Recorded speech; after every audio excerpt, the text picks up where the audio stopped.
Bonjour à tous et merci de nous retrouver sur Montagne TV pour un nouveau numéro de 2 heures de marche, l'émission pour celles et ceux qui font la montagne et qui vivent la montagne. Nous allons aujourd'hui parler de communication et plus précisément d'outils de communication avec les différents invités autour de cette table. Permettez-moi tout d'abord de vous présenter Armelle Solelac. Merci d'être avec nous, merci d'avoir accepté notre invitation.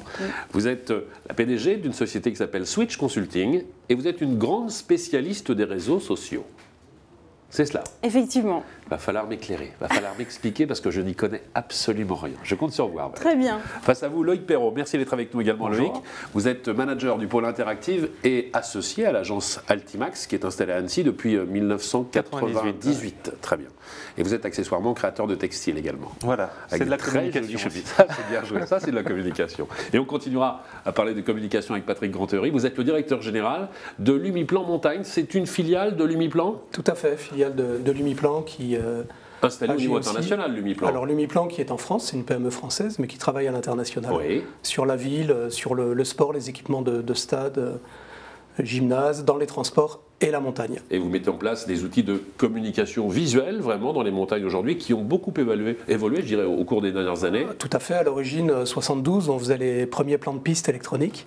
Et puis on a évolué au fil des technologies et de la demande vers les solutions temps réel globales pour les stations de ski. Je suis sûr qu'on n'est pas au bout de nos surprises encore. Vous nous réservez encore quelques petites choses, quelques nouveautés, j'imagine, pour les prochaines années. On va commencer avec Loïc pour nous parler un petit peu de web montagne. C'est le cœur de l'activité de la société Altimax. Depuis 1998, en fait, c'est Philippe Brunet qui a créé la société, je l'ai rejoint en 2000. Oui.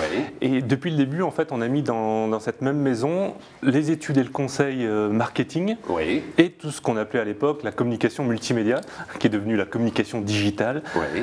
Voilà, donc depuis 13 ans maintenant, enfin 15 ans, oui 15 ans. Voilà, Le temps passe vite. Voilà. Le temps passe vite. On a maintenant une équipe de 20 experts. Donc 15 dédiés à toute la partie conseil en com, développement d'outils, jusqu'au web marketing, c'est là où on va se rejoindre avec Armelle, et des personnes donc dédiées en amont à tout ce qui est études. Donc études de positionnement d'une station, études de clientèle. Voilà, donc dans la même agence, comme ça on peut savoir qui va voir ces stations et en même temps leur proposer les bons outils parce qu'on sait à qui s'adressent ces outils. Vous êtes au service des collectivités, des stations de montagne, des régions ? Voilà, on fait aussi de l'industrie, du service, avec des grandes marques de la région, des MAPED, on travaille aussi avec Entremont, enfin voilà. Donc, les incontournables de la région, dirons-nous. Voilà. Alors le principe de communiquer aujourd'hui sur Internet, c'est incontournable pour n'importe quelle société ou n'importe quelle station de ski ? Oui, c'est incontournable. On a des exemples type. Depuis 6 ans, par exemple, on accompagne La Plagne. Oui. Alors c'est sûr que La Plagne, on va avoir des exemples. On les accompagne sur leur site web, mais également sur des outils nouveaux comme des widgets. Voilà, donc on s'adresse à une clientèle cette fois-ci qui ne vient pas une fois par an en station. Est-ce que vous pouvez vulgariser le propos widget ? Le widget. Qu'est-ce que c'est qu'un widget ? C'est une petite application qu'on installe sur son PC ou sur son Mac. Oui. Comme ça, si on vient régulièrement en station, le matin, j'ouvre mon PC et hop, je vois tout de suite du flux météo qui remonte. D'ailleurs qui remonte d'où ? De Lumiplan, ça tombe bien mais c'est vrai. Entre autres, voilà, comment est l'état de la route, on peut accéder aux webcams, etc. L'information est de plus en plus riche. Ouais. Ce qu'on vous demande, c'est quoi ? C'est effectivement la météo, j'imagine, les possibilités d'accès à la station, mais ce n'est pas uniquement un outil d'information, c'est devenu un outil commercial ? Alors ça reste un outil de communication. On va communiquer en fonction de notre clientèle. Est-ce que notre clientèle justement vient une fois par an ou 2 fois par an, ou alors comme on travaille aussi pour les Nouvelles-Pyrénées, NP, où là c'est de la clientèle qui est un petit peu différente, qui vient au quotidien, donc qui va voir, tiens, est-ce que NP c'est 8 stations, donc ils vont se dire dès le matin, tiens, est-ce que je vais plutôt dans celle-ci, dans celle-là, donc NP rassemble toutes ces stations-là, et donc le matin, les personnes peuvent aller voir où est-ce que la neige est la mieux tombée, où est-ce qu'il a fait le plus beau, etc. Donc avec des éléments interactifs également, donc des cartes interactives où directement sur son plan on va voir les tombées de neige, les webcams, etc. Ce qu'on vous demande de mettre en place, c'est quoi ? C'est plus exactement un portail avec des passerelles vers l'hôtellerie, la restauration, la location de ski, un peu tout ça ? Ça évolue. On a eu besoin de séduire à un moment, parce que c'est quand même jeune, le web, ça date de 2000, on a eu besoin de séduire avec des beaux visuels, alors ça reste toujours le cas, mais on va de plus en plus sur de l'info chaude directement dès la page d'accueil. Il faut que dès la page d'accueil, on ait la centrale de réservation accessible rapidement, tous ces petits outils, donc comme on en parlait juste avant, de météo, de neige accessible. Donc ça va dépendre en fait la station, ça va dépendre la clientèle de cette station. Voilà, il faut s'adapter en fait vraiment à cette clientèle. Il faut alimenter sans cesse en images neuves. Ouais, en images neuves, et puis aussi, on est en région Rhône-Alpes, c'est vrai qu'on a la région qui est assez dynamique et qui a mis en place Citra. Donc Citra, c'est une grosse base de données régionale, et ce qui est intéressant, c'est que la plupart des offices de tourisme utilisent cette base donc, pour propulser leur information, leur hébergement, leurs activités sur leur site. Leur site est widget et site mobile. Il faudra qu'on en parle un moment, mais également cette information elle est accessible on va dire par le monde entier. Ça veut dire qu'aujourd'hui il y a des TO qui peuvent récupérer ces flux et les faire apparaître eux-mêmes sur leur site. Donc en gros l'information qu'on publiait juste pour soi avant, maintenant elle est propulsée sur d'innombrables canaux, quoi. Alors j'imagine que vous avez un véritable savoir-faire, des compétences reconnues dans votre domaine. Quand vous faites un site pour une station de ski, il y a une station de ski qui est voisine à côté qui peut faire appel à vous. Voilà. Ils ont forcément à chaque fois une identité, une culture différente. Comment est-ce qu'on fait ressortir la différence sur un site internet avec des plans plus ou moins identiques? Pour nous, deux stations, normalement, elle n'a pas non plus la même cible et la même clientèle. Alors, on ne travaille pas avec non plus toutes les stations des Alpes et des Pyrénées. Combien de stations à peu près aujourd'hui? On en a une bonne dizaine. C'est déjà pas mal. Oui. Et de la moyenne village jusqu'à la très grosse dont on a parlé tout à l'heure. Quand vous parliez de la Plagne, bien sûr. Voilà, oui, tout à fait. On a Valmorel, Combloux, Samoin. Voilà, donc chacun a sa particularité et c'est ça qu'on doit faire ressortir sur ces outils-là. Lorsque vous mettez en place justement des plateformes comme celle-ci, est-ce que les gens du village, de la station, deviennent des acteurs vraiment de ce site internet? Est-ce qu'ils peuvent, elles aussi, ou eux aussi, nourrir justement ce site? Alors, on s'adresse plutôt, on fait des outils plutôt pour faire venir le touriste. Après, c'est souvent des sites de communes, de mairies qui prennent ce relais-là pour vraiment informer le local, quoi. D'accord. Alors Internet, c'est devenu incontournable. Les réseaux sociaux aussi. C'est incroyable.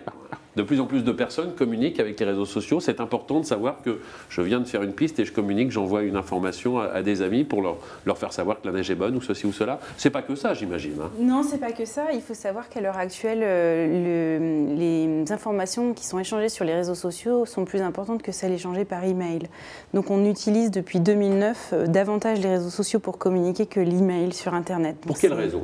Parce qu'on communique moins longtemps ou Il y a plein de raisons qui expliquent ça. D'abord, il y a un effet très addictif des réseaux sociaux, d'une part. D'autre part, parce que sur les réseaux sociaux, on parle de la seule et unique chose qui nous intéresse dans le monde, c'est-à-dire nous-mêmes. Ouais. Donc c'est très bon pour notre ego, quoi qu'on veuille bien en dire parfois, mais malheureusement c'est comme ça.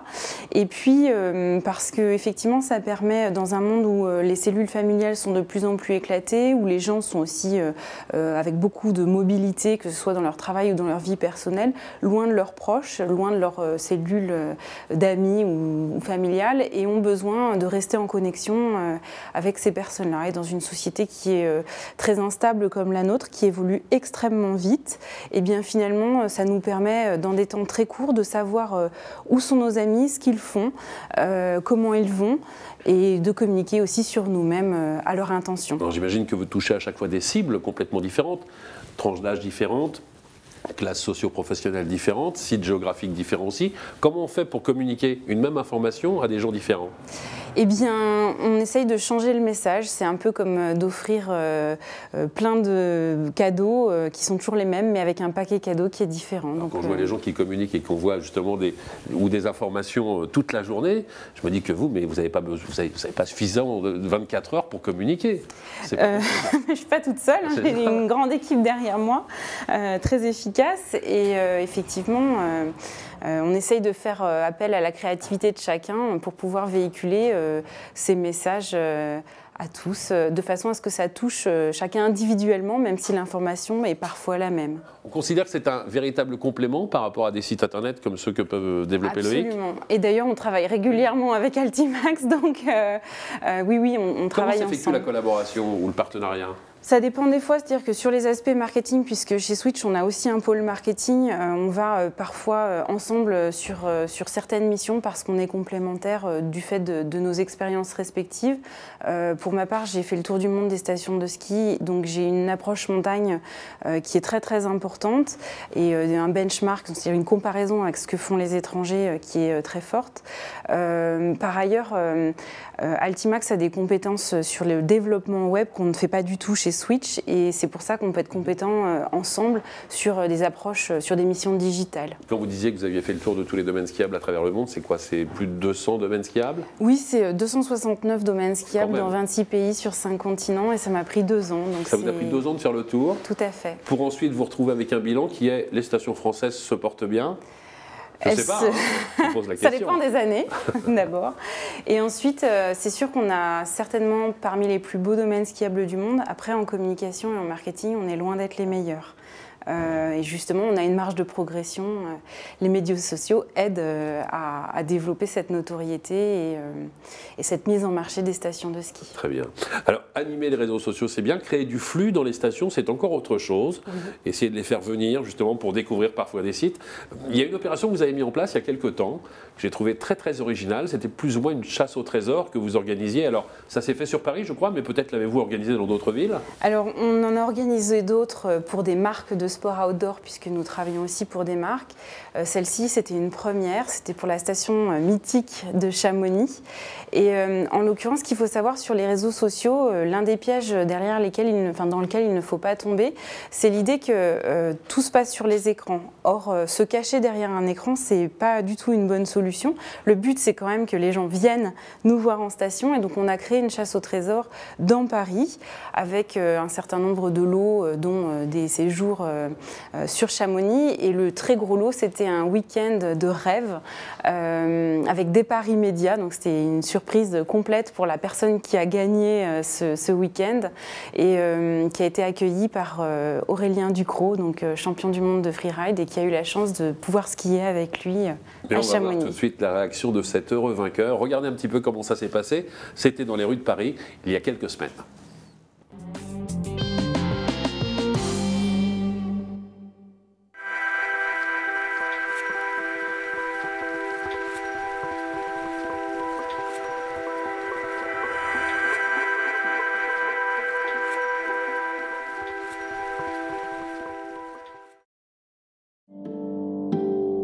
Alors le principe de l'opération est assez simple, on est à Paris, on a contacté les Parisiens à travers les réseaux sociaux et on fait un jeu de piste dans différents endroits.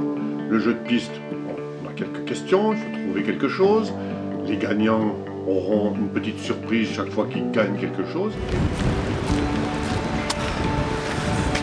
Premier vainqueur.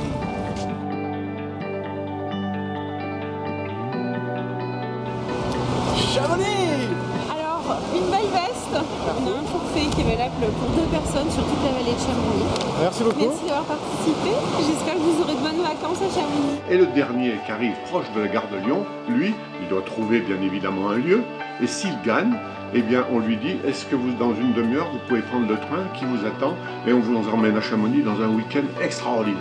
Je suis premier ou pas? Ça c'est le bonheur alors. Bravo. Eh ben merci. Donc là c'est parti pour la gare de Lyon, vous avez un train dans une demi-heure, départ pour Chamonix immédiat.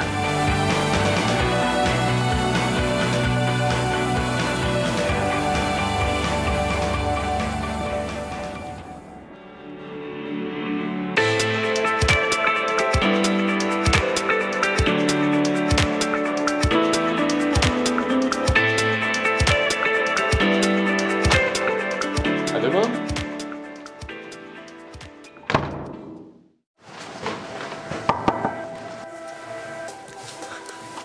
J'espère qu'il n'est pas sous sa douche. Bonjour. Bonjour, Aurélien. Nicolas. Enchanté. Enchanté. Génial. On va aller skier ensemble. Ouais, magnifique. Bienvenue à Chamonix. Merci. Et avant ça, je t'ai ramené une paire de skis. Dis la star. Je t'ai ramené une paire de skis pour toi.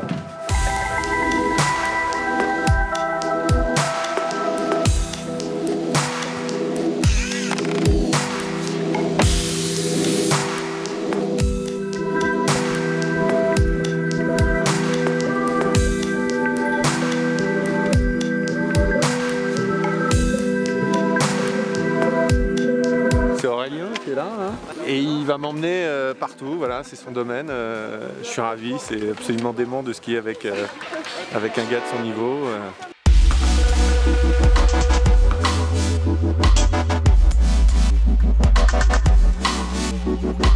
On a fait une belle journée, une belle matinée de ski ensemble.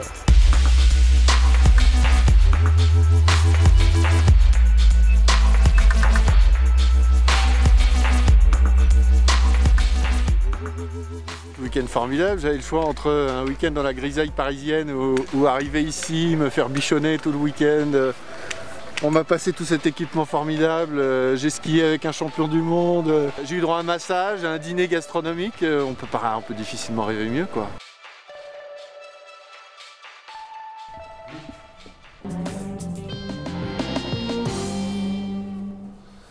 Et sachez que ce n'est pas du cinéma, vous avez eu du bol de tomber sur un bon skieur. Hein. Oui, j'ai une chance incroyable. On a balisé pendant toute l'opération en se disant espérons que ce soit quelqu'un qui skie bien.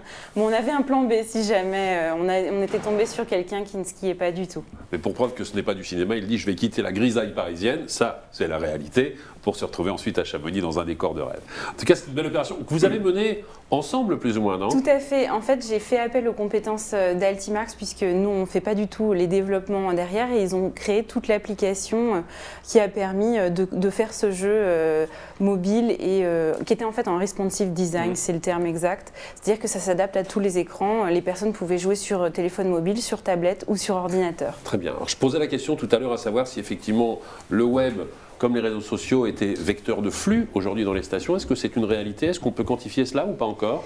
Alors, le quantifier, c'est pas facile, mais c'est possible. Et en tout cas, c'est sûr, oui, c'est vecteur de flux très important. Ça permet de travailler sur la notoriété, ça permet de travailler sur la mise en marché des offres des stations. Et de fait, ça emmène beaucoup de gens dans nos stations. Plus on communique, et mieux c'est. Et ce n'est pas Patrick qui va me dire le contraire. Avec des outils de communication visuelle, on ne peut pas passer à côté. Ce sont effectivement des panneaux, mais ce sont plein d'éléments, plein d'outils maintenant que vous mettez à disposition. Si vous voulez, c'est un peu la mise en scène du domaine skiable, avec en plus maintenant la dimension info temps réel, c'est-à-dire guidage des skieurs, limiter les temps d'attente, inviter les skieurs à découvrir l'ensemble du domaine skiable. On parle d'expérience utilisateur, d'expérience skieur en marketing. C'est vraiment ça, c'est-à-dire que l'information à la fois aide à découvrir le domaine, donc valorise le produit des domaines skiables. Nous, on travaille essentiellement en B2B, donc directement pour le compte des stations de ski, office de tourisme et sociétés de remontée. Donc l'info, elle est là pour ça, et elle est là aussi dans les moments critiques pour sécuriser les skieurs, éviter des temps d'attente ou des zones plus ou moins, pas dangereuses, mais un petit peu... Peu de stations ne sont pas équipées aujourd'hui ? Peu de stations ne sont pas équipées. Alors après, chacun a son, on va dire, son feeling sur l'information, sur la présence de l'électronique, etc. Mais toutes les stations ont évidemment des plans de piste, donnent de l'information de guidage, de la signalétique. Et puis arrivent derrière les nouvelles générations, les nouvelles technologies, donc réseaux sociaux, Internet évidemment, les écrans télé. Donc les stations de plus en plus vont vers des modes de communication avec leurs clients qui tendent à créer du lien, à rapprocher, à créer de la convivialité aussi. Bien sûr. Et on est là pour ça. Et le consommateur, le skieur de manière générale, a lui aussi des outils de communication de plus en plus mobiles. Donc est-ce que ça va à un moment donné stopper plus ou moins cette communication que vous mettiez en place et qui, encore une fois, je me fais l'avocat du diable, pourrait à un moment donné se dire on va se retrouver avec des panneaux lumineux d'information comme on s'est retrouvé avec des 4x3 un peu partout dans les villes ou à la périphérie des grandes villes? Oui, alors c'est vrai que c'est une question, moi ça fait 4 ans que j'entends ça, on nous dit les nouvelles technos vont remplacer le grand plan, etc. Le grand plan, c'est une mise en scène de la station et quand on voit le comportement des gens, ils sont toujours au pied avec leur bâton et quelque part c'est du rêve. D'accord. Donc il y aura plus ou moins d'électronique dessus, mais je pense que cette dimension du rêve et de la préparation de la journée, elle restera importante. Et on raisonne beaucoup plus en termes de système. Aujourd'hui, l'avènement de l'Internet ou des smartphones peut déplacer un petit peu les masses en termes d'investissement, mais ne remplace pas la communication statique, parce qu'on ne skie pas avec son téléphone comme ça. Bien sûr. Cela dit, il y a les lunettes qui arrivent, on travaille déjà dessus d'ailleurs, et c'est vrai qu'on voit arriver des nouvelles typologies d'usage. Alors, dans les nouvelles attentes aussi des consommateurs et des skieurs, il y a le fait de savoir est-ce que j'ai descendu rapidement la piste, à quelle vitesse j'étais exactement. On veut de plus en plus d'informations, on est intarissable là-dessus. C'est vrai qu'il y a un côté un peu addict à l'information. À l'origine des smartphones, hein, nous on a fait une étude il y a 4 ans des usages, en fait, des attentes des skieurs, et on a été vraiment interpellé par un paradoxe. C'est je veux pas trop d'informations sur un domaine skiable, ça reste un espace de liberté, on veut débrancher. Ça c'est important, et en même temps quand il se passe quelque chose, on veut absolument être prévenu. Et pour nous, c'était une évidence, et c'est comme ça qu'on a lancé les smartphones. C'est on embarque sur soi le domaine skiable, et quand on veut de l'information, on la trouve. Qu'est-ce que vous allez développer dans les prochains mois ou dans les prochaines années comme nouveaux outils de communication? Alors, ce qu'on vient de développer, depuis 4 ans maintenant, on développe les applis stations. On a plus de 55 stations. On a 2 millions d'utilisateurs entre la France, les US, la Russie, puisqu'on est l'appli officielle de Rosacutor pour les JO de Sochi. Et on vient de lancer là, une application, Ski Plus, qui est une application grand public, une application plutôt de jeu et aussi très communautaire, très sociale. Je skie, je gagne des points, je trace mon parcours, j'historise tout ça, je me compare avec la planète ski en définitive. Donc là, on a une ambition mondiale. On travaille avec l'américain Raycon, avec les Trois Vallées également en partenariat, sur l'utilisation des lunettes, dans lesquelles on va retrouver les informations alors de guidage, de temps d'attente ou de découverte du domaine skiable, voire même de quiz. C'est-à-dire qu'on a aussi besoin de travailler avec des gens du marketing et travailler autour de l'expérience du ski et toute cette notion du plaisir autour du ski. J'ai vu des outils en matière de vidéo, je ne sais pas si ça vient de chez vous d'ailleurs, vous allez pouvoir m'éclairer là-dessus Patrick, où effectivement en bas d'un snowpark, des caméras étaient installées pour filmer les performances des différents skieurs qui suite à cela pouvaient repartir avec une clé USB et leurs performances qu'ils diffusaient sur le web ou sur des réseaux sociaux sont effectivement des outils que vous mettez en place, peut-être pas vous directement mais peut-être des concurrents. On l'a fait avec un partenaire à Serre Chevalier, avec A2K, et on a une société concurrente aussi qui fait ça sur le marché. Il y a 2 acteurs principaux aujourd'hui sur le marché français. Il y en a quelques autres à l'échelle mondiale, mais c'est aussi une des tendances. Écoutez, inonder le monde entier d'images de montagne, c'est jamais une mauvaise chose en tout cas. Jamais une mauvaise chose. Ce sont belles images en général. Oui, ça donne envie, ça donne envie. Merci à vous 3 d'avoir été avec nous sur le plateau de 2 heures de marche sur Montagne TV. On va maintenant vous parler d'un documentaire qui est en train de passer sur notre chaîne, qui s'intéresse à un monsieur qui s'appelle Jean-Marc Rouchette. C'est un monsieur qui a été très connu parce qu'il faisait de l'illustration de bande dessinée, puis ensuite il a fait de la peinture. Il a été effectivement mis sous le feu des projecteurs, puisqu'un jour un cinéaste coréen a décidé de mettre en film une bande dessinée qu'il avait réalisée. Voici quelques images concernant Jean-Marc Rouchette. Merci encore à tous les 3 d'avoir été avec nous et à très bientôt sur Montagne TV. Au revoir.